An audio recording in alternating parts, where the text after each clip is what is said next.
বাংলাদেশের মানুষের জন্য এই খবরটি সবচেয়ে বড় খবর। বাংলাদেশে সেনা অভ্যুত্থানের ছক। আসসালামু আলাইকুম।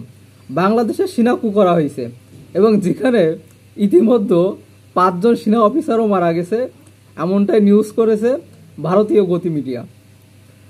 আর এমনকি বাংলাদেশের সেনা প্রধান যিনি দেশের বাইরে ছিলেন, তিনি দেশের বিমানবন্দরে মানে ঢাকা বিমানবন্দরে তিনি ল্যান্ড করতে পারি নাই, যে কারণে তার বিমানটা ল্যান্ড করা হয়েছে তেজগাঁও বিমানবন্দরে।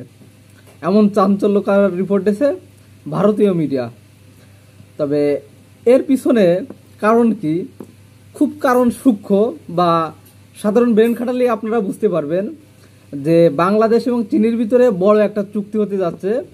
যেহেতু প্রফেসর ইউনূস চীন সফরে যাচ্ছেন, সুতরাং তিনি যেহেতু চীন সফরে যাচ্ছেন এবং চীন ইতিমধ্যে বলছে যে বাংলাদেশের যেই ক্ষমতায় থাকুক না কেন বাংলাদেশের সাথে কাজ করতে তাদের কোনো সমস্যা নাই, বাংলাদেশের হয়ে তারা কাজ করতে খুবই আগ্রহী। যে কারণে চীনের এমন প্রস্তাবে বা চীনের এমন আগ্রহে আর তারপরে ডক্টর ইউনূস তিনি চীন সফরে যাচ্ছেন, যে কারণে ভারতীয় গায়ে আগুন ধরে গেছে। সো তারা এখন নড়ে চড়ে বসতেছে।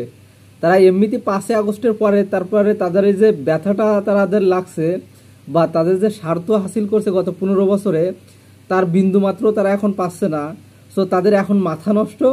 এজন্য বাংলাদেশকে কিভাবে উস্কে দেওয়া যায় সে একটা চক্রান্ত তারা করতেছে। তো যেহেতু প্রফেসর ইউনূস একটা সফর করবেন, এখানে অনেক চুক্তি হবে, অনেক কিছু আসবে। আলটিমেটলি যেটা ভারতের বিপক্ষে, মানে চীনের সাথে বাংলাদেশের যে চুক্তি হবে না কেন মনে করতে হবে টোটালটা ওখানে ভারতের লস, টোটালি লস, ওখানে ভারতের কোনো লাভই নাই। এবং এমনটি পরিস্থিতিতে যেহেতু প্রফেসর ইউনূস সে চীন সফর করতেছে, সো তারা বাংলাদেশে তো অলরেডি বিভিন্ন রকম আন্দোলন রয়েই চলেছে। বিশেষ করে ধর্ষণ তো টক অফ দ্য টাউন এখন বাংলাদেশের প্রেক্ষাপটে। একটা জিনিস যদি তুলে দেওয়া যায় তা জিনিসটা আরও ডালমে কুচকালা।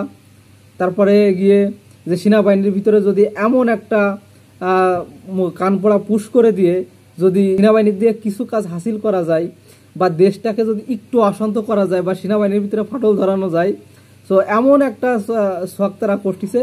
কিন্তু সব থেকে বড় কথা যে তারা যতই শখ করুক না কেন আলটিমেটলি সেটা ব্যর্থ হবে। 5 আগস্টের পর থেকে তারা বন্যাসহ বাংলাদেশকে নিয়ে প্রচুর পরিমাণে শখ করছে। সো তাদের মিশন সবকটাই ফেল। এখন নতুন একটা শখ করার চেষ্টা করছে, সো তাতেও কোনো লাভ হয় নাই, সেটাও ফেল। সো ভয়ের কোনো কারণ নাই বা দুশ্চিন্তার কোনো কারণ নাই। বাংলাদেশকে নিয়ে যতই ভারতীয় এই গতি মিডিয়াগুলো তোলপাড় করবে ততই মনে করতে হবে যে বাংলাদেশ ঠিক আছে, বাংলাদেশে কোনো সমস্যা নেই, বাংলাদেশ আরও ডেভেলপ হচ্ছে।